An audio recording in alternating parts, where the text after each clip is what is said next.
Halo Sobat TB, selamat datang di Forum Darahku Biru. Nah, gitu gue suka semangatnya. Oke, karena kita udah nyampe nih di episode 2 nih sekarang nih. Dan tapi minumnya masih belum habis. Episode 2 belum habis sih kopi gue nih. Iya. Lah, ini gue juga masih ada nih. Wah, gimana sih bohong nih episode 2 ini? Time. Enggak, soalnya ini kan punya kantor. Jadi Oh iya. kita ambil aja. Kantor. Oke, saya seperti yang kita tahu tapi ya. kemeja lo nggak ada nih, Pak? Selalu udah daftar, Mas. Oh gitu. Iya. Oke. Enggak, gerah tadi. Oke, seperti yang kita tahu nih ya, guys. Kan di Forum Darahku Biru ini kita bakal bahas soal denim, lifestyle, culture, pokoknya hal-hal yang berhubungan dengan men's lifestyle, tentunya dengan insight-insight yang menarik untuk didengar untuk kalian, terutama dari kita-kita ini yang berusaha ngerti. Oke, kira-kira bahas apa nih di episode kedua? Kemarin sih kayaknya mau bahasnya tentang Jean ya, oh enggak ya? Oh jangan, itu nanti aja. Sustainability bukan? Betul, sustainability. Berarti tuh kita bakal banyak bahas tentang fast fashion dong kalau sustainability. Iya, tapi kenapa sih mau bahas fast fashion? Gue nggak ngerti sih kenapa. Soalnya kita butuh yang cepet-cepet bang sekarang. Gitu. Soalnya nggak mampu kalau beli yang high end, fashion culture gitu. High culture. Apa menurut lo yang menarik dibahas dari fast fashion sama sustainability? Menurut gue kayak... Soalnya simple sih bang, di thrifting banyak Uniqlo second. Berarti kan nih, ini apa siklusnya tuh muter-muter di sini, berputar. Okay. Soalnya banyak banget orang yang senang nih kalau misalnya dapat Uniqlo second murah. Padahal dari sana kan emang awalnya murah kan. Wih, apaan nih? Ini menarik bang. Menarik ya? Menarik. Ya sebenarnya sih gue nggak kaget ya. Sebelum kita masuk pembahasan nih, kita mau infoin nih kalau podcast kita udah sukses karena udah ada sponsor masuk nih bang. Padahal belum on air. Gila, Forum Darahku Biru. Forum Darahku Biru doang yang bisa. Jadi sebelum kita mulai nih, kita tuh dapat sponsor dari Relax Indonesia. Thank you. Pakai Relax, gue jadi bisa nongkrong dimanapun tanpa takut bau atau ganggu orang lain. Nih guys ya. Gue jadi bisa lebih nampil juga karena kolaborasi Relax ini bareng ilustrator lokal yang keren banget. Macam Buletos, Rabuns, dan Alphabet. Nah ini contohnya nih.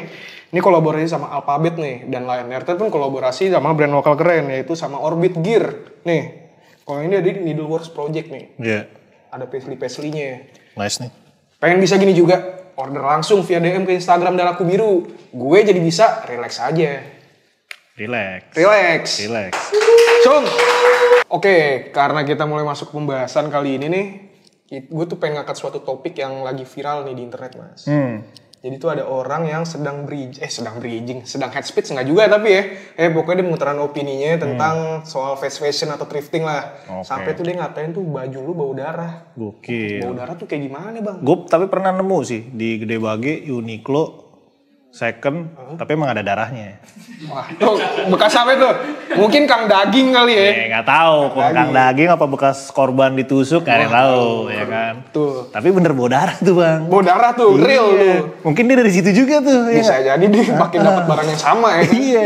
BSH kan, anjing udah beli jauh-jauh, dapetnya darah ya. Dia yang tenarin. Benar. Tapi mungkin bisa di-setel dulu kali videonya ya.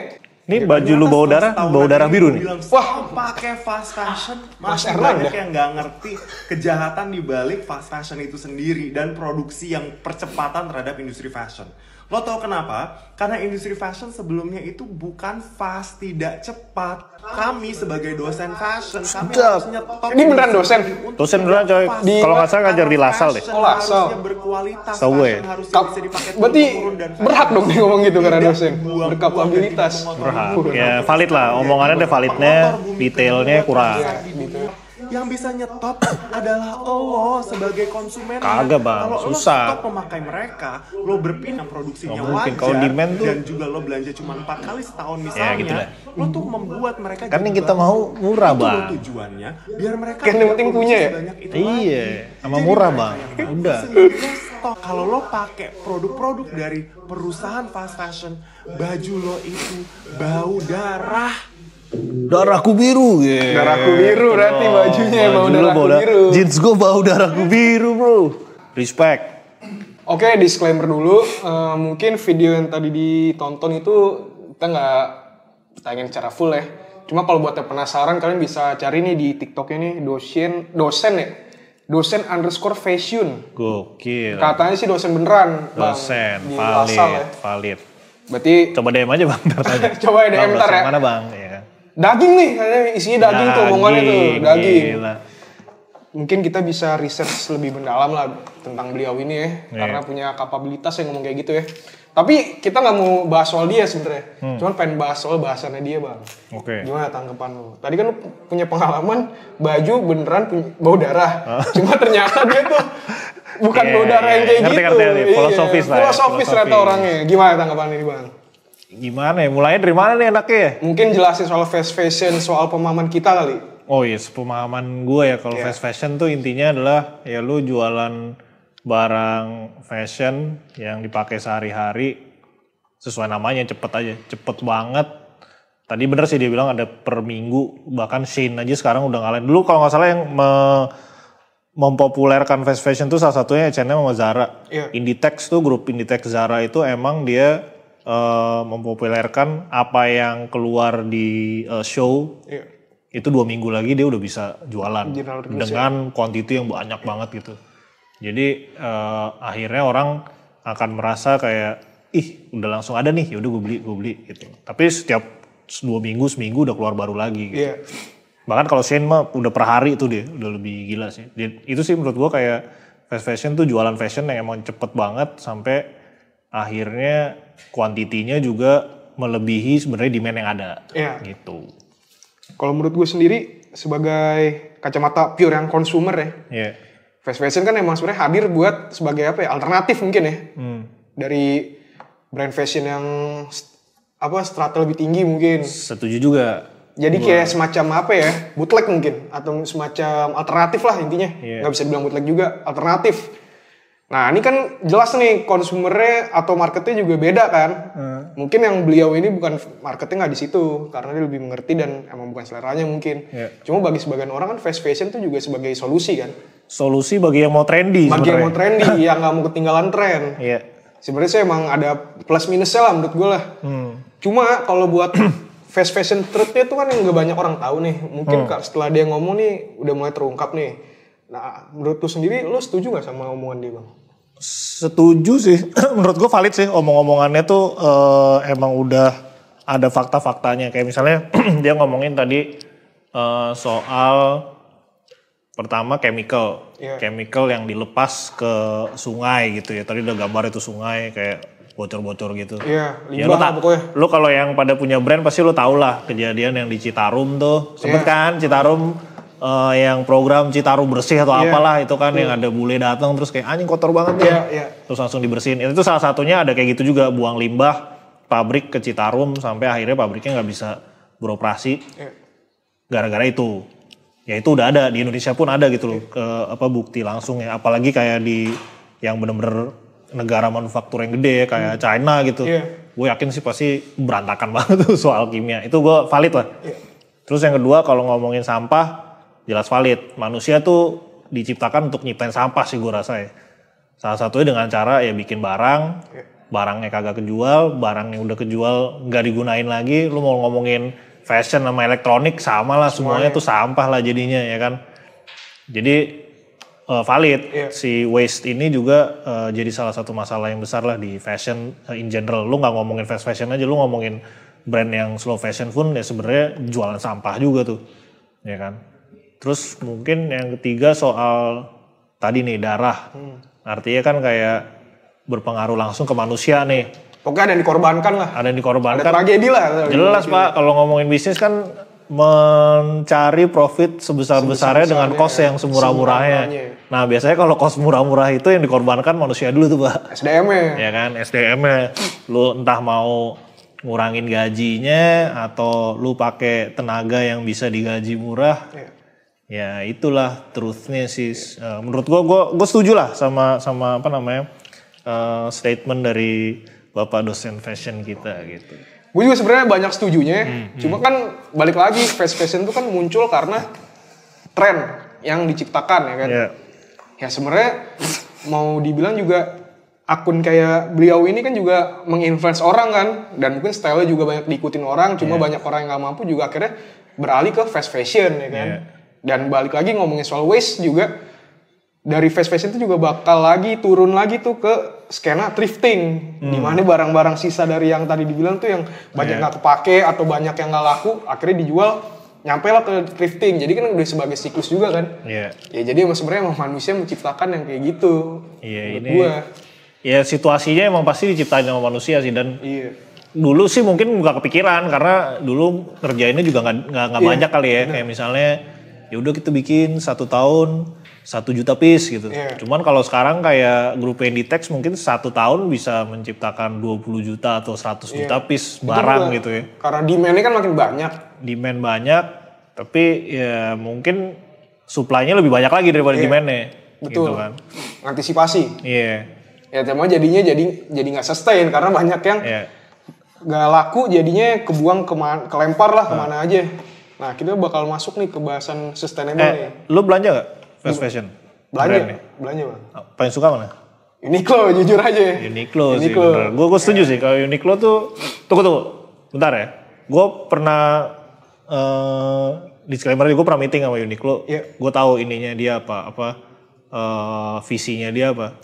Visinya tuh mengubah orang melalui pakaian, Pak. Ya kan. Jadi sebenarnya tuh dia pengen bikin pakaian yang bagus biar orang berubah. Tapi menurut gua si Uniqlo itu bikin fast fashion yang kualitasnya lumayan bagus dan bisa dipakai lama. Bisa dipakai lama, everlasting. Iya, karena satu dia basic banget. Basic. Tidak ngikutin tren lah. Kalau tren kan misalnya nih tren tahun ini celana baggy gitu ya. Mungkin tahun depan kita akan udah berubah jadi skinny lagi, akhirnya buang gitu.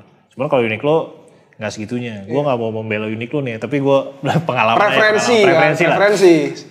Terus dia juga karena saking basicsnya ya lu bisa pakai lama. Maksudnya gue kalau beli Uniqlo ya gue pakai lama sih, 5 tahun gitu ada sih beberapa barang gue. Kayak kaos kaki deh. Kaos kaki Uniqlo ini udah tahun berapa ya? Udah tahun keempat kali masih gue pakai gitu. Dan karena nggak trendy, ya udah basics. Terus Uniqlo juga ngasih kalau kolaborasi juga oke lah. Maksudnya suka sama desainer yang high end mungkin ya, high end. Nah itu menarik tuh Pak. High end. Fast fashion tapi kolaborasi sama brand fashion yang dibilang slow. Betul. Kayak misalnya sama Lemer. Lemer ya kalau menurut si dosen fashion ini adalah ya slow fashion karena dia bikinnya nggak cepat, dia per season ya kan. Tapi kenapa kolaborasi gitu? Betul. Berarti sebenarnya kan ada market yang mau dijangkau. Sama ada ironinya gitu loh Pak. Maksudnya lu pengen slow fashion tapi lu collab juga sama fast fashion karena ujung-ujungnya ngasilin duit juga. Iya gak sih? Ya hasilnya jadi dikontenin sama si dosen fashion itu. Bener. Outputnya salah satunya. Karena ya bingung juga sih menurutnya kayak fast fashion ada. Kalau menurut gue ya ada itu karena emang ada gap dari orang yang pengen ikutan trendy, pengen barang-barang yang dibikin oleh slow fashion dan brand-brand slow fashion ini, tapi mereka nggak mampu gitu. Belum mampu. Nggak mampu lah, jangan belum mampu. Sampai kapan juga mungkin ada yang nggak mampu gitu. Iya, atau mungkin ada yang udah nyaman buat belanja di fast fashion aja. Bener, akhirnya ya mereka pilihan satu-satunya cuma di fast fashion. Dan baik lagi juga nih, ada beberapa lapisan masyarakat yang mungkin nggak akan peduli itu karena yang dia pikirin soal makan dulu, iya kan? Baju belakangan deh, gue nggak peduli lah nih. Yang penting baju murah, cocok, ya udah, gue hajar gitu kan. Dan itu banyak juga yang kayak gitu yang emang ngikutin tren aja, ya kan? Itu sih menarik tuh Pak, fast fashion nih kalau dibahas panjang sih gimana ini. Dan kalau menurut gue sih harus dibahas juga kenapa fast fashion ini terjadi, karena menurut gue bukan cuma karena demand. Karena demand itu pasti diset kan sama seseorang gitu. Betul. Atau sejumlah kolektif gitu. Nah kolektifnya kan sebenarnya menurut gue kayak fashion brand. Fashion brand pada bikin tren, celana baggy semua, oke. Pas orang mau beli, ya anjing harganya $300-400, gak mau ah. Lihat Zara, $50, oke nih gitu. Yang penting trendy, sama nih. Kayak ada temen gue kayak bilang gini, bro gue baru nemu hidden gem nih di Zara. Apaan nih celana jeans kayak gini, kan kayak jeans Bottega kan. Ya itulah yang terjadi maksudnya kayak. Atau yang lagi sempet tren tuh celana Uniqlo mirip IC.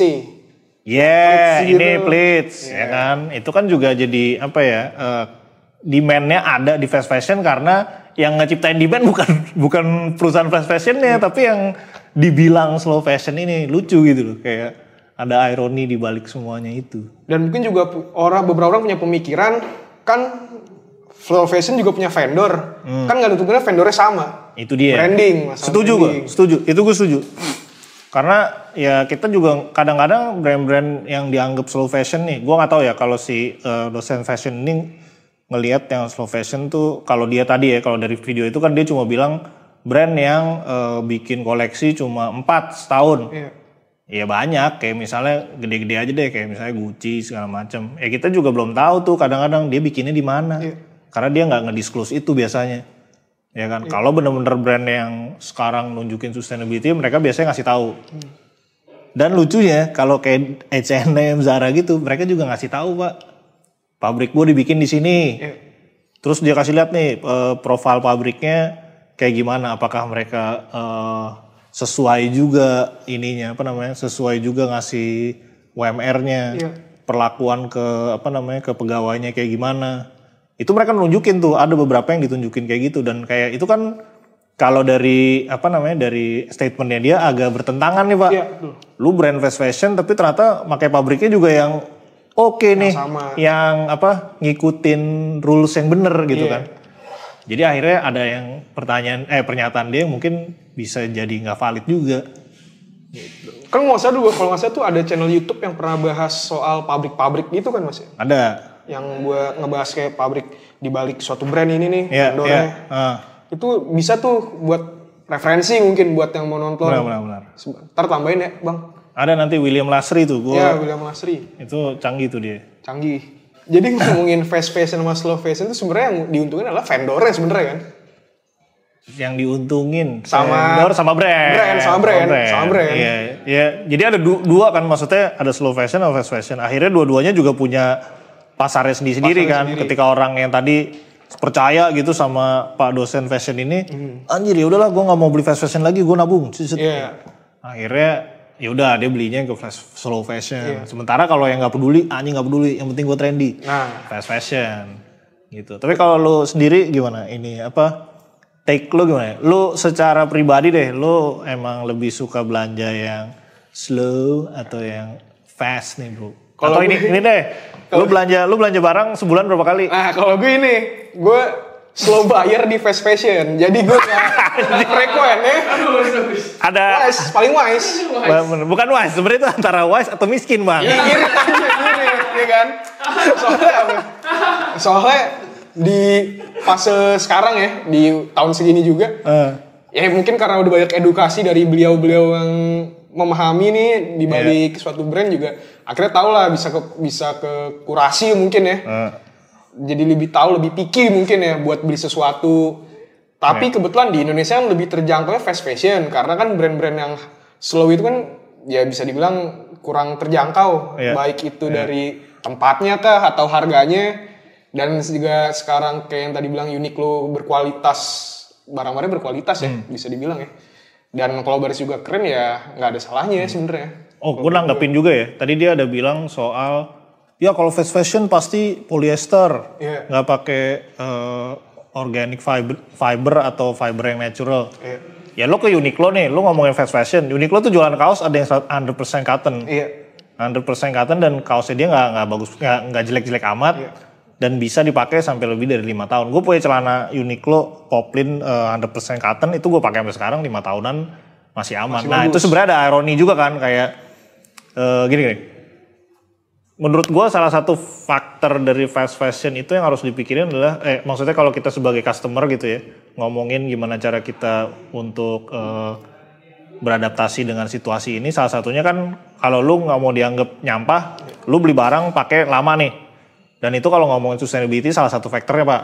Durability sama longevity. Longevity dalam arti kayak lo pakai barang tuh bisa berapa lama sih? Nggak cuma trendy seasonal doang, ya kan? Sementara kalau kita ngomongin tadi yang dia sebut slow fashion per season, itu sebenarnya trendy banget, Pak. Betul. Ya nggak? Betul. Misalnya, nggak usah jauh-jauh deh. Kayak misalnya dulu tahun 2012-an kaos Marcelo Burlon nih. Ya, yang kan? Gambar burung. Iya, ya kan. H&M banyak tuh bikin tuh akhirnya. Iya kan, itu kan trendy, Pak. Iya. Masa lu mau pakai kaos itu sih sekarang? Iya. Tapi waktu itu gue liat si orang di Snop pakai itu kayak. Lucu. Lucu. Iya, maksudnya kayak itu kan brand yang bukan fast fashion tapi barangnya fast, Pak. Iya. Barangnya trendy. Betul. Irony di situ kan. Sebenarnya kalau lo mau ngomongin slow fashion ya beda nih. Brand slow fashion tuh nggak semuanya sesuai sama yang dia sebutkan tadi. Mungkin dia lebih banyak ngomongin yang brand yang fast fashion lah. Mungkin gitu. kalau menurut gue bahasan soal fast fashion sama slow fashion ya outputnya bakal jadi ada snob.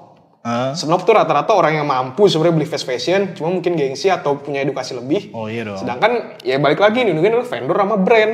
Iya. Kayak brand fast fashion pasti bebas dia bisa ngikutin mau bikin basic kayak Uniqlo atau mau bikin yang Marcelo Burlon atau Off-White, H&M. Intinya kan yang dapat duit brand sama vendor. Yang ribut konsumennya. Cuma itu doang diadu. Dan tadi kalau menurut gua ada ini juga sih yang bisa lo sanggah dari dia. Lu sebenarnya oke nih beli fast fashion ya. Dengan catatan mungkin lo pakai itu emang untuk berapa tahun yang bisa lama. Akhirnya jumlah sampah yang lu hasilin tuh lebih dikit lah, ya kan. Betul. Dan tadi sih lihat-lihat juga barang yang lo beli apa gitu. Ada juga Pak, maksudnya dia ngomongin semua dari polyester. Bang, lu ada Gucci yang 100% nylon tuh jaket juga ada Pak, itu nggak bisa hancur. Gitu loh. Jadi kayak ada beberapa statement yang menurut gua ya oke lah masih bisa kita sanggah lah gitu. Jadi kalau menurut gua ngomongin sustainability itu banyak facetnya, banyak sisinya. Banyak jadi sisinya. Harus dilihatnya dari semuanya. Kalau misalnya dia mau bahas, oke, baju lu bau darah ya lu nggak usah ngomongin ke polyester segala macam. Lo ngomongin lebih ke kesejahteraan pekerjaannya aja gitu ya kan. Karena kan ya darah hubungannya sama manusia aja sih gitu. Ya jadi sebenarnya bagus, cuma mungkin karena terlalu filosofis, jadinya dianya jadi kurang to the point mungkin. Jadi terlalu banyak bahasan yang mau disimpulin sama dia. Ngerti sih gue, dia pengen ada jalurnya dulu gitu. Kayak tadi buang sampah dulu, upah buruk, akhirnya menjadi darah gitu. Tapi jangan kita lupa Uniqlo berdarah tuh. Nah itu. Dan menurut gue juga sebenarnya di Indonesia edukasi yang kayak gitu tuh nggak semua orang nerima. Karena di Indonesia masih stigma. Yang penting gue punya duit, gue beli. Ya sekarang gini karena Pak. Karena gak terlalu banyak yang orang masih nanya DB jualan jeans gimana mau tadi baca itu ya kan. Susah, balik lagi ke literasi. Iya. Gitu. Pilihlah, nggak usah. Jadi menurut gue soal fast fashion dan slow fashion udah cash close aja. Itu intinya emang masing-masing ada marketnya lah. Iya, ada marketnya dan mungkin ya kalau gue sih percaya maksudnya Indian semua perusahaan akan mengambil sisi sustainability yang menguntungkan bagi mereka lah. Iya. Dan sisi sustainability banyak, jadi nggak semuanya bakal bisa diambil. Karena intinya ujung-ujungnya perusahaan adalah profitable. Iya. Gimana cara profitable dengan adaptasi ke situasi sekarang ya itu caranya dia. Kayak misalnya H&M tuh Pak, kita boleh ngomongin dia fast fashion segala macam ya, buang sampah segala macam. Iya. Tapi salah satu investment portfolionya itu dia punya satu perusahaan yang mengembangkan pewarna alami yang bisa dipakai secara secara massal. Artinya dia udah mikir juga ke depan. Gua akan menjadi brand yang sustainable ke depannya. Ada lainnya juga kok, H&M Green atau apa gitu, gua kalau nggak salah ya. Dia emang juga bikinnya dari recycled fabric segala macam. Dan semuanya udah mulai ngulik kok Pak. Sekarang fast fashion juga udah banyak kok yang kayak misalkan lo udah punya barang gak kepake, lo taruh di keranjang gitu tuh. Kan ada banyak tuh sekarang. Oh, balikin terus recycle, reuse gitu-gitu lah. Iya. Tapi itu menarik Pak. Tuh kita kan nggak tahu tuh barangnya kemana. Nah itu. Dibuang ke Gede Bage juga nggak rela. Makanya sebenarnya ngomongin sustainable sebenarnya kan banyak banget ya. Lo mau ngomongin soal fabriknya kah atau aftermath-nya kah, barangnya habis ditaruh kemana, itu kan udah banyak banget, udah beda banget bahasannya. Makanya kalau ngomongin sustainable sebenarnya susah juga, soalnya kalau ngomongin fabric atau bahan ya itu kebijakan masing-masing brand atau vendor. Terus kalau ngomongin soal sampah pakaian juga nggak tahu, kita habis naruh niatnya baik nih, kita naruh nih biar bisa di-reuse. Cuma kalau tiba-tiba barang kita aja masuk ke thrifting kan bukan salah kita atau bukan salah brand ya kan, itu pasti ada oknum ya kan, ya bisa dibilang lah. Masa gue mau marah lah, ini kan barang gue taruh nih di Uniqlo PIM nih kemarin, itu di mana di sini, kenapa gue tahu nih, soalnya ada nama nih, biasanya kan orang suka namain tuh, ada nama A nih di itu. Nah itu susah juga, itu nggak bisa tuh di itu. Oh sama terakhir kali sanggahan gue soal yang bisa menghentikan kalian nih. Iya. Enggak Pak, yang bisa menghentikan tuh negara dengan polisinya. Sama lah kayak ini ngomongin lebih jauh ya, kayak ngomongin sampah dan segala macamnya kan salah satu bahasan dalam climate change. Iya. Climate change itu nggak ngaruh Pak kalau kita yang bikin. Kita yang misalnya kayak climate change, ayo kita harus lebih sedikit menggunakan mobil, menggunakan listrik sedikit. Ya elah. Ada program LCG sih. Iya, tapi 30% emisi itu yang jalanin dari private jet misalnya, ya kan? Atau 50% emisi ternyata dari pembakaran energi fosil dan kita nggak bisa ngapa-ngapain di situ kan? Yang bisa ngapa-ngapain buat siapa? Negara Pak, pemerintah. Itu kebijakan pemerintah. Policy dong menurut gua. Kayak itu sih menurut gua kayak terlalu romantisir aja sih. Ayo dengan kita bisa menggerakkan sesuatu akhirnya jadi gitu ya. Ya bisa mungkin kalau lo udah kayak gitu terus lo masuk ke pemerintahan terus lo bikin policy, oke lah. Kalau maksa ke kita tuh kayak menurut gua ntar dulu sih. Bukan jangan maksa sih, tapi kayak mendingan lebih lebih jadiin pilihan yang lebih baik aja buat mereka gitu. Makanya jangan lupa pilih presiden yang sesuai hati nurani kalian. Nah, gitu. Yang mikirin climate change siapa? Enggak ada kan? Ada. Nanti ya, ntar kita breakdown lah prokernya lah. Cuma yang bisa jadi pertanyaan kita adalah untuk mengakhiri case ini adalah gimana sih nih positioning DB nih terhadap fenomena ini Bang? Gue mau ngambil take-nya dari satu aja Pak. Quality dulu deh. Quality itu adalah salah satu faktor yang mungkin jarang orang ngomongin, hubungannya gede sama sustainability. Kalau lu bikin barang quality-nya bagus, artinya dia durable Pak. Bisa dipakai 5 tahun, 10 tahun, bahkan mungkin bisa dikasih ke anak lo nanti kalau anak lo udah gede. Artinya itu barang long lasting, sampah makin sedikit. Betul. Bener kan? Tadi ngomongin sustainability, waste, sampah makin dikit, ya itu. Nah, take-nya DB di sini adalah yang selama gue ada di DB, gue sih ngeliat barang-barang yang emang dijual adalah barang yang berkualitas tinggi. Terutama jeans ya, apalagi jeans. Kayak misalnya mereka pasti ngomongnya long last. Ketahanan, durability lah atau longevity. Satisfaction guaranteed dalam arti kayak ya lu lifetime warranty itu ya kan itu banyak banget Pak, mulai dari sepatu sampai jeans sampai baju pun juga ada. Nah itu menurut gue yang DB selalu expose, dan brand-brand di DB pun pada kayak gitu tuh ngomongnya.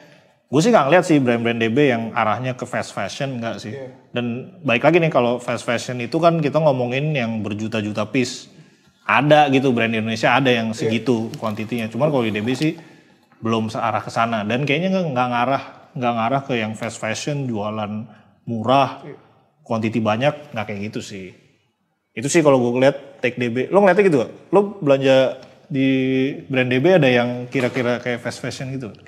Mass produce sih mungkin doang. Mass produce aja sih. Mass produce tuh ininya seberapa sih kalau menurut lo? Kuantiti? Ya kalau ngeliat dari marketplace online-nya terjual sekian juta gitu-gitu. Nah, itu doang sebenarnya sih yang bisa dikutip mungkin dari bahasan konteks fast fashion mungkin. Berlomba-lomba untuk produksi banyak lah intinya. Cuma kalau ngomong warranty sekarang cuma 2 tahun doang nih rata-rata nih, kenapa ya? Udah nggak lifetime nih, jarang nih. Baju, celana. Kacamata sih. Ya. Susah kali bikinnya. Kalangnya. Sering banget rusak nih kalau kacamata. Kacamata apa bro? Project Soul, nanti kita datang hari Jumat, oke? See you at Kelapa Gading. Mantap. Reja, jangan lupa Reja ya. Hari Jumat. Nah, kalau lu sendiri beli baju fast fashion apa enggak Mas? Gue pernah beli sih, tapi udah lama. Waktu masih kuliahan Zara adalah pasti. Zara. Terus H&M ya adalah. Tapi gue dulu pernah beli H&M terus cepet banget rusak. Jadi akhirnya gue gak pernah beli lagi. Skip. Uniqlo sih gue beli. Untuk beberapa barang basics yang menurut gue bisa pakainya lama. Better lah dia. Iya. Kalau lu selain Uniqlo? Paling sih kalau nggak Uniqlo ya thrifting yang dapat barang Uniqlo. Masih fast fashion ya? Nah itu menarik tuh. Iya kan? Iya. Barang fast fashion yang udah jadi thrift ya? Nah itu yang kayak tadi yang gue bilang Bang. Kan di Uniqlo ada sebuah fitur nih buat kita naruh barang ke kita nih. Yang buat recycle reuse gitu-gitulah. Kan gak ada yang tahu kok misalnya tiba-tiba tuh barang masuk ke pasar. Masuk di bagi sih, kan? Pasti tuh. Kayak gue pernah lihat PDH kampusnya dijual di thrifting. PDH kampus tuh. Hima apalah pokoknya atau BEM. Itu sering banget nongol di pasar-pasar thrifting. Nah, ini menarik nih kalau kita mungkin bisa bahas nih soal thrifting ya. Kalau thrifting itu kan kaitannya pasti kalau nggak tren ya ekonomi ya kan. Tapi lebih berat ke ekonomi lah ya. Mungkin. Kalau thrifting tuh. Tapi kayak sebelumnya kita bisa tanya dulu kali ya ke dosen fashion tuh bajunya apa bang? Boleh tuh. Tadi tuh di video tuh pakai baju apa tuh kalau boleh tahu tuh? Iya Pak dosen fashion. Iya, tapi gue yakin dia pasti pernah beli sih fast fashion. Pasti. Terus sadar enlightenment. Seenggaknya underwear lah ya. Seenggaknya underwear atau basic wear lah. Kaos kaki ya kan. Ya mungkin bisa lah. Sepatu kalau dia nggak pernah kayaknya nggak pernah ngomongin tuh fast fashion dalam bentuk sepatu tuh. Oh iya benar sepatu juga. Kan trendy gila pak ya kan. Mungkin dengan ini kita menyatakan. Dia pakai dang panda nggak tuh bang? Dengan ini kita menyatakan dengan penuh persahabatan bolehlah di spill koleksinya. Nah benar. Ya kan? Nanti gue spill juga deh. Stitch ya, tolong. Benar. Thank you. Oke kita bahas ke thrifting sekarang mungkin ya. Gimana Pak Erlangga? Menko? Itu baju kuning Pak Erlangga kan? Pak Erlangga? Wah, Pak Erlangga ini lagi sibuk. Yeay. Pak Erlangga Hartarto biasa lagi mampir. Itu baju kuning tuh, boleh spill tuh. Nah ngomongin thrifting nih, kalau menurut pengalaman gue tuh sering banget nih bang, gue dapet brand-brand fast fashion terutama ya. Iya sih. Di bener sih. thrifting ini, entah itu di online atau offline. Dan kadang jackpot tuh, bisa lebih murah, bisa lebih mahal. Nah kalau lu tuh ada nggak pengalaman soal thrifting? Terserah deh mau di Indo atau di luar atau online. Jujur kalau di Indo gue pernah ke Senen sekali doang. Terus gue sebenarnya beli buku waktu itu, thriftingnya buku. Cuman lihat-lihat juga di daerah situ ada yang jual baju ya. Cuman karena terlalu rusuh jadi gue nggak into lah ke sana. Biasanya lebih belanja online. Fumio itu tuh lagi-lagi disebut tuh ya. Iya. Fumio itu. Di Charming Merch tuh kurang di Charming Merch. Terlalu banyak huru-hara, ciptakan huru-hara itu orang itu. Tapi gue kalau yang thrifting offline, gue pengalamannya kebanyakan di luar sih, karena gue pernah tinggal dulu di luar. Ini boleh nih, mungkin banyak ada kisah lah yang bisa diceritain. Yang menarik ya, sebenarnya kalau di luar tuh kebanyakan yang menarik tuh surplus militernya. Military surplus dari tahun 70-an, 80-an tuh banyak lah. Jadi kayak jaket-jaket militer Polandia. Ini yang nggak terkenal lah, kalau US tuh biasanya udah mahal tuh dan udah dikumpulin lah sama pengepul. Kalau yang nggak terkenal kayak Polandia, Ceko itu biasanya masih ada. Gue ada beberapa sih tuh yang belinya waktu itu ada yang di Belanda dan di US. Terus sama ini sepatu yang German Army Trainers tuh. Oh iya. Itu banyak juga pak kalau di luar, di Eropa terutama ya, murah kok kayak 50 euro gitu satunya. Kalau sekarang udah dijualnya jutaan ya malah lumayan. Nah itu sih menariknya, kalau gue sih lebih prefer thrifting tuh tempatnya oke, kalau enggak pasar, tapi kalau pasar di luar kan rapi nih. Iya. Iya kan, enak lah. Dan gue ngincernya sih sebenarnya military surplus yang nggak terlalu terkenal, harga kan masih oke lah. Kan kalau dulu tuh flea market lah ya, lebih terstruktur mungkin ya, nggak dijembrengin gitu kayak di sini. Tapi terakhir gue ke Rose Bowl di LA, itu kan lumayan terkenal kok kalau zaman dulu, kayak ayo nyari vintage Levi's, vintage Carhartt gitu kan di sana. Ternyata udah mahal pak. Udah pada paham. Dikasih tahu orang Indo kayak. Bro lo naikin bro harganya bro. Double knee itu ya, double knee yang vintage gitu 80-an, 70-an tuh udah hampir $100 sekarang. Padahal ya bentuknya udah kayak yang di video ditarik-tarik itu. Udah kayak gitu aja bentuknya. Terus kayak Levi's vintage kalau 60-an udah pasti nggak ada, 70-an masih ada, orange step ada, dan harganya juga udah lumayan mahal. Jadi menurut gua kayak anjir nih thrifting harga udah mahal-mahal banget. Gue padahal ngincer tuh kaos misalnya $20 dapat apa, ternyata enggak sih. Iya. Kaos IBM tuh gue inget, wah bro berapa nih IBM? $100, enggak dulu bro. Wah, you poor bastard. Dia pasti bilang, don't come here again. Poor Asian. Poor Asian dude. Poor Asian dude. Don't come here ever again bro. Iya gila, gue udah digituin kan, aduh. Ampun bang. Tapi udah banyak kan udah paham sih. Dan gue ngeliat di sana udah banyak anak muda juga, jadi mereka udah tahu lah harga berapa. Kayak ada yang ngobrol-ngobrol gitu, woi bro gue habis jualan yang ini 300, 400. Anjing. Udah out of my budget sih kalau thrifting segituan sih. Nah itu sih sebenarnya kalau ngomongin thrifting ya. Murah tuh juga harus tahu juga definisi murah ya kan. Benar. Mahal juga mahal. Kalau misalkan lo dapet Levi's gope di thrifting, di mall atau toko juga GoPay juga bisa dapet. Kalau thrifting online tuh termasuk thrifting gak sih? Apa? Kalau menurut gue thrifting juga sih, kayak Grail gitu kan juga walaupun second hand cuma thrift juga sebenarnya menurut gue. Iya sih. Kayak Fumio itu juga barang kan random juga kan. Dulu tuh enak thrifting di eBay Pak. Iya. Banyak yang belum paham. Itu tahun berapa tuh? 2010 lah. Tuh kayak udah ada tuh istilah thrifting tuh dulu. Udah ada. Cuman belum sampai sekarang lah, maksudnya belum sampai orang yang ngejual buat. Ini kan gara-gara terkenal kan gara-gara ngejual ke rapper gitu kan. Iya. Segala macem ya masih murah-murah. Dulu kayak dapetin Nike vintage gampang dan kayak murah lah, $80, $70. Sama kalau offline tuh serunya ya ketemu orang sih, ketemu orangnya yang jualan tuh bentuknya kayak apa. Iya kan. Kalau misalkan sih. Itu apa ya? Kalau misal online tuh juga lebih kita nggak capek sih. Iya. Ya maksudnya gitu doang sih. Sebenarnya tahu lah lagi pengen nyari barang ini ya udah langsung direct ini. Kan kalau di offline kan harus nyari dulu. Terus juga belum berantemnya sama abang-abangnya ya kan. Kayak ada adegan, ya udah saya keluar deh. Boleh bang? Ya udah. Masih. Udahlah. Boleh. Jadi maksudnya, boleh. Gitu. Ada dramanya lah. Kalau ngomongin barang di thrifting kan sekarang lagi rame Evisu nih. Atau mungkin Carhartt lah emang. Carhartt berapa tahun terakhir ya? Iya, Carhartt, Evisu. Gimana tanggapan lo soal fenomena ini, Bang? Terutama Evisu kan legend nih sebenarnya. Lo pernah pakai nggak Evisu? Evisu kebetulan baru megang doang. Gue juga pengen sih, cuman beda sama yang kalau di thrifting sekarang kan Evisunya yang galnya gede banget gitu kan dari atas sampai yang bawah di tuh. bagian pantatnya tuh gede tuh yang big logo atau yang multi logo tuh yang. Gue kira itu main-mainan anjir, maksudnya kayak dulu ya, kalau dulu anak-anak tuh pada mikirin apaan sih nih pakai kayak gitu norak banget, tapi sekarang jadi keren karena rapper, karena Rahel V-nya bukan? Wah. Shout out tuh Mbak Rel, boleh kesini dong? Iya gitu, pakai Evisu. Evisu dapat di mana? Iya. Sama kayak, tau gak sih lu Evisu yang kantongnya banyak banget tuh? Iya, yang banyak logonya juga tuh. Asli itu. Iya, multi pocket ya. Iya, mungkin dulu ditawa-tawain, tapi sekarang jadi tren ya. Kan, nah makanya ini juga sebenarnya, ini kayak jadi kebentuk kultur kali di Indonesia ya. Kayak makin aneh barang tuh di thrifting, makin dibilang hidden gem kah? Atau mungkin dibilang edgy kah, makin beda. Nah ini yang gue bingung adalah, kita kan belum tahu tuh seberapa originalitas barang itu Bang ya. Iya. Yang gue sebel tuh adalah kalau misalnya kita dapat barang dibilang hidden gem dan orang kebetulan gak ada yang punya dan kita udah ngerasa itu barang keren, dibilang ini ori, barang archive ini, soalnya nggak bisa lo cari di internet. Nah ini gimana tanggapan lo Bang? Duh, gue nggak terlalu ngerti thrifting lagi. Nah masa ini simpang siur nih Bang, misalkan lo dapet barang, kebetulan ya misalkan double taps lah, koleksi tahun berapa gini, susah tuh dicari di internet. Orang tinggal bilang, ini bener nih ngomong double taps ya, bukan W taps, double taps.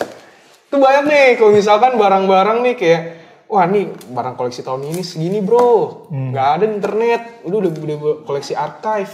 Iya sih itu agak-agak ini kan agak juga ya, iya kan, apa namanya, cek autentisitasnya gimana? Ya autentikasinya lah. Iya. Itu kayak autentikasi. Kita masih temenan gak sih sama authenticity? Gue gak mau nyebut itu tadi. Oh masih? Ya authenticity-nya. Authenticity-nya benar tuh. Oke, jadi intinya kalau kultur thrifting di Indo yang gue masih bimbang lah nih, ini sebenarnya ori apa enggak Bang? Sebenarnya itu doang sih. Iya, itu butuh edukasi lebih. Iya, edukasi lebih lah. Apalagi yang susah dicari di internet lah. Oke, kalau misal udah kelar ngomongin kultur, best buy lo apa sih selama thrifting? Best buy ya? Kalau yang baru-baru ini sih, gue beli jaket ini Junya Watanabe itu dari orang Batam. Lumayan sih harganya kayak 10%-nya dari di bawah harga asli. Harga retailnya lah ya. Harga aslinya ya, itu menurut gue udah best buy lah. Yeah. Kalau zaman dulu sih gue, karena dulu banyaknya koleksi vintage sneakers, gue pernah Pak ke Belgia. Gue tinggal dulu di Belanda, terus ke Belgia, datengin satu toko gitu. Gue taunya dari online tuh. Yeah. Datengin satu toko, yang jual ya kayak toko loakan gitu sih, bukan loakan ya, kayak toko jualan sportswear. Ya udah gitu aja, kayak jualannya sepatu lari. Oh kayak di Blok M lah ya, iya. jadul, toko-toko ya, jadul. Terus gue dapet tuh sepatu Etonics, kalau lu pada tahu tuh sepatu US zaman dulu lah. Kayak masih ada deh sampai sekarang. Itu bener-bener vintage, terus kayak gue sukanya karena nemu aja toko gitu, offline, seru. Sama ya dulu kalau online Asics Gel Saga tahun 93. Gue dapet boxnya masih bagus, masih ada ini ya Pak, card guide-nya gitu. Jadi kayak masih ada apa namanya leafletnya gitu lah. Bener-bener kayak baru banget gitu. Padahal udah tahun 93, gue beli di 2010 gitu.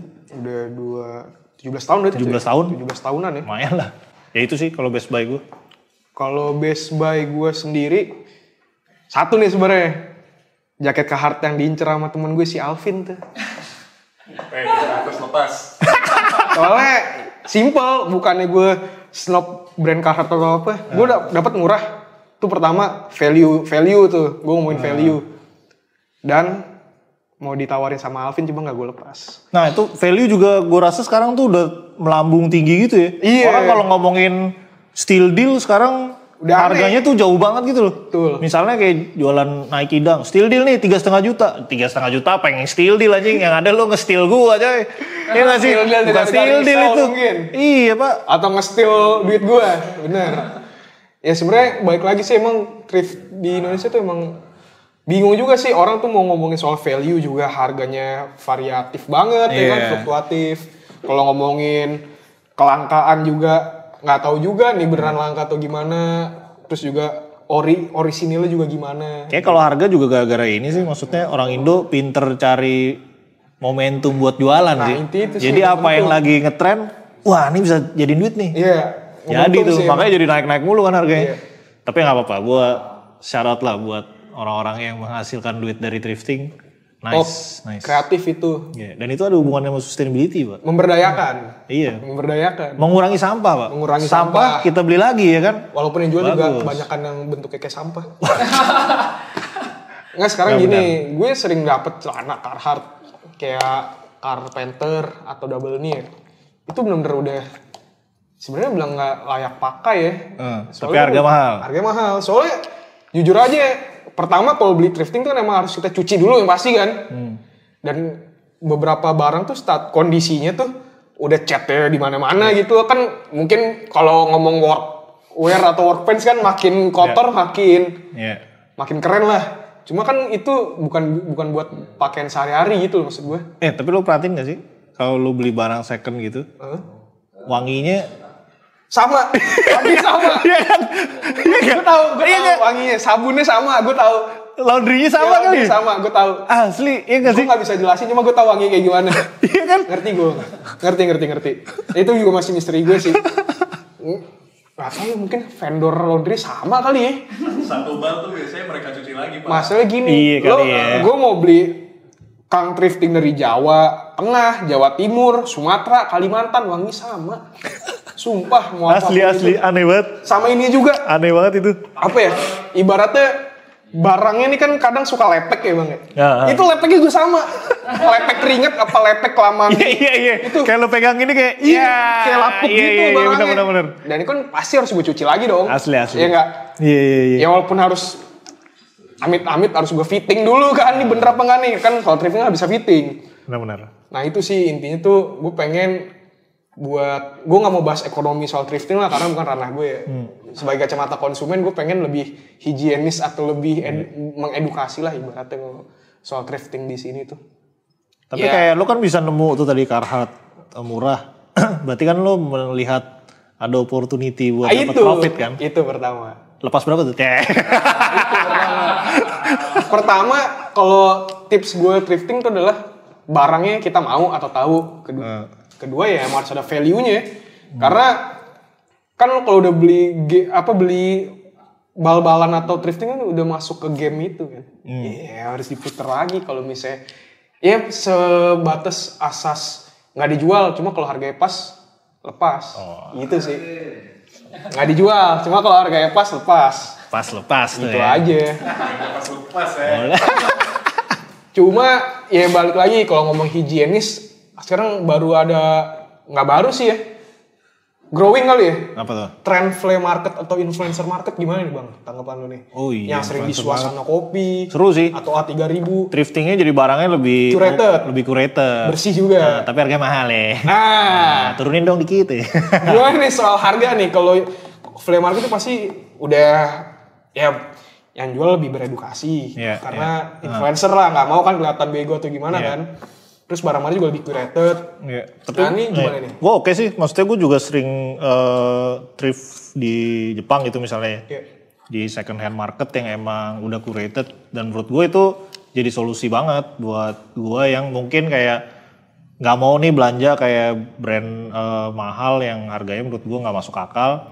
Begitu masuk situ kan setidaknya kurang 30-40%. Dan kayak mulai tuh kayak oh ini bisa kali ya dijangkau gitu.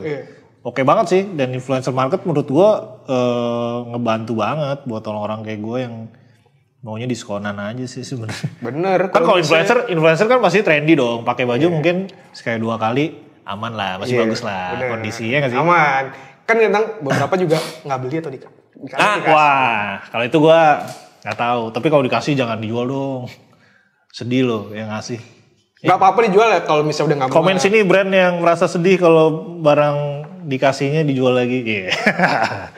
Kalau udah nggak muat nggak apa-apa ya. Cuma kalau gue sih kasih ke saudara. Benar. Apresiasi. Gitu ya? Bener sih, apresiasi itu penting. Apresiasi. Bener. Ya udah berarti intinya bagus lah ya ada influencer atau flea market ini. Bisa pernah belanja? Kemarin yang di itu suasana. Oh gue pernah nggak bang. Gue di Monas tuh ada tuh sempet. Hah serius? Sempet di Monas tuh ada acara Monas lapangan Banteng. Oh. Ada acara kayak gitulah intinya ya ada UMKM sama gitu. Belanja di tanah lain. Oh. Soalnya masih lumayan. Lihat aja lah. Bagus kok dia tuh ada satu IG namanya Gagal Paham tuh bagus tuh brand-brandnya tuh. Suka ngasih lihat barang-barang oke lah kayak Fish Film, Engineered Garment gitu-gitu. Nyampe lah intinya kalau belanja di situ. Bagus. Oke, berarti kalau misalkan influencer market, oke lah kita support lah intinya. Support lah. Ngasih edukasi juga kan soalnya. Setuju. Sama ya bisa ngasih ngedistribut barang yang mungkin orang nggak mau beli full price tapi masih bagus. Akhirnya jadi bisa tahu gitu value barang itu tuh kayak apa. Nah itu intinya value. Sebenarnya kan kalau thrifting preferensi masing-masing orang ya. Iya. Lo mau nyari barang, misal lo punya GoPay dapat barang apa aja, itu ada tipe orang kayak gitu. Iya. Ada juga tipe orang yang emang gandrung banget nih sama brand ini, tapi pas dapet di thrifting oke nggak masalah. Soalnya dia snob sama brand itu. Iya. Terus tiga juga orang oportunis kayak gue sebenarnya. Iya. Tapi kalau lo alasan thrifting apa? Karena nyari yang murah? Pertama, kebetulan dapet dan brandnya suka gue. Harganya terjangkau dan ada chance buat dijual lagi deh. Ya intinya harga ya? Intinya harga. Ya, value sih, value intinya lah. Kalau gue juga gitu sih. Jadi kita termasuk golongan miskin nih Pak.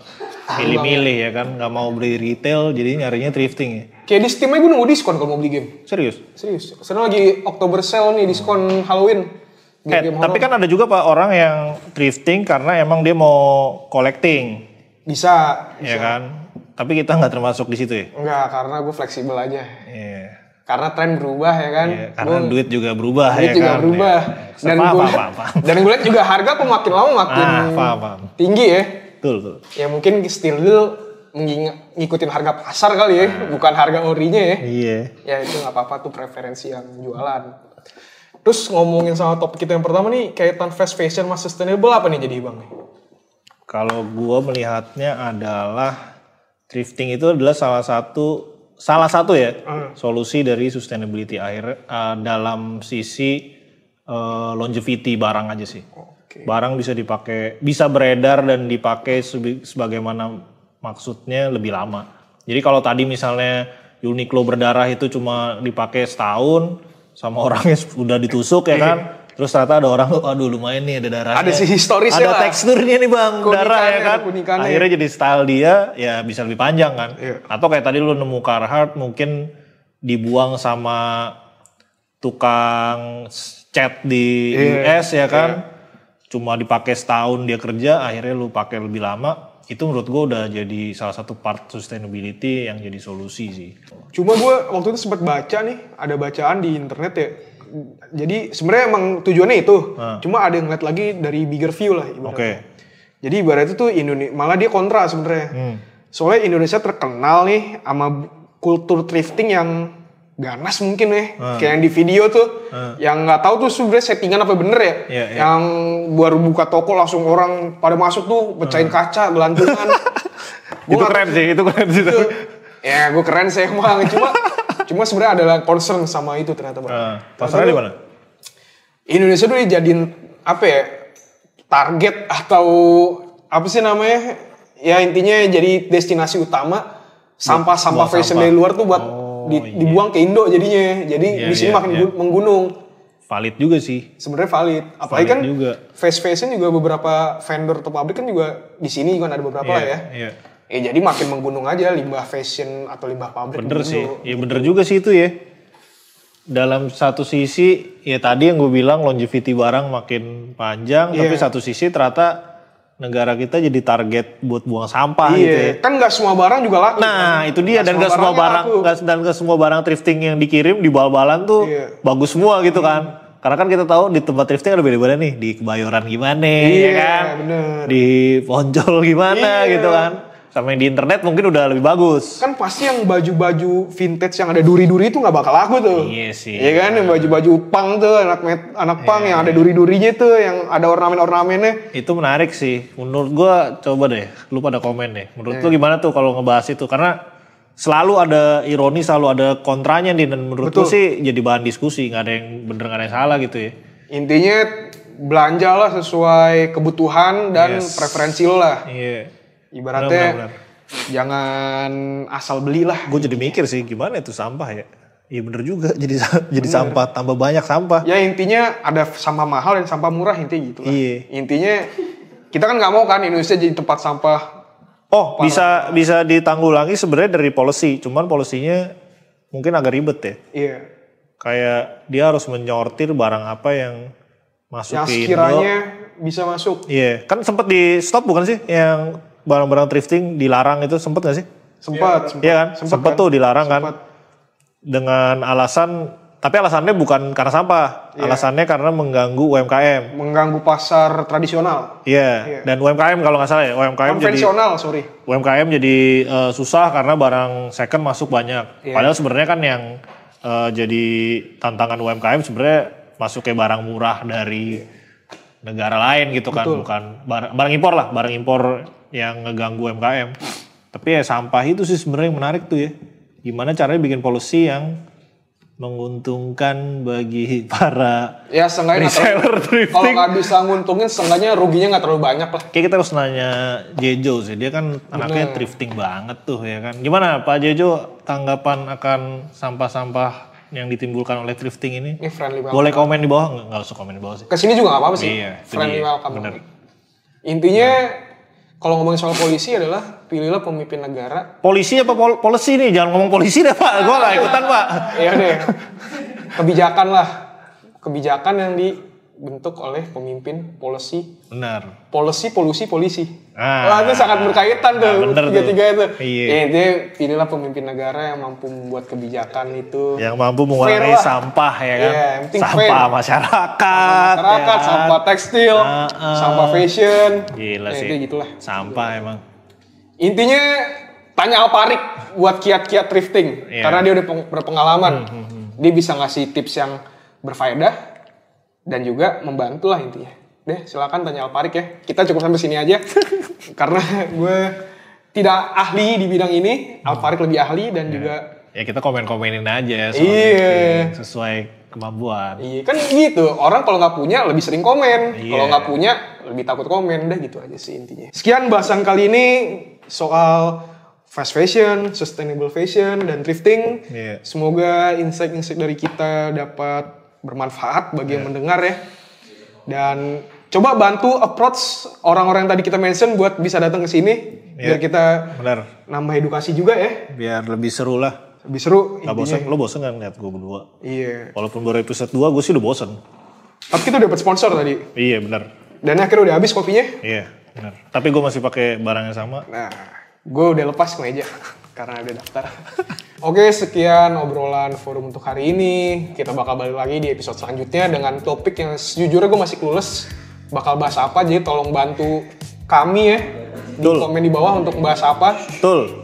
Oke, tadi kan udah seperti mention tuh kita mau bahas tentang DB-nya kah? Ya. Tentang WOF kah? Atau event yang pernah gue dateng. Itu menarik sih. Ya, lu anak event banget kan?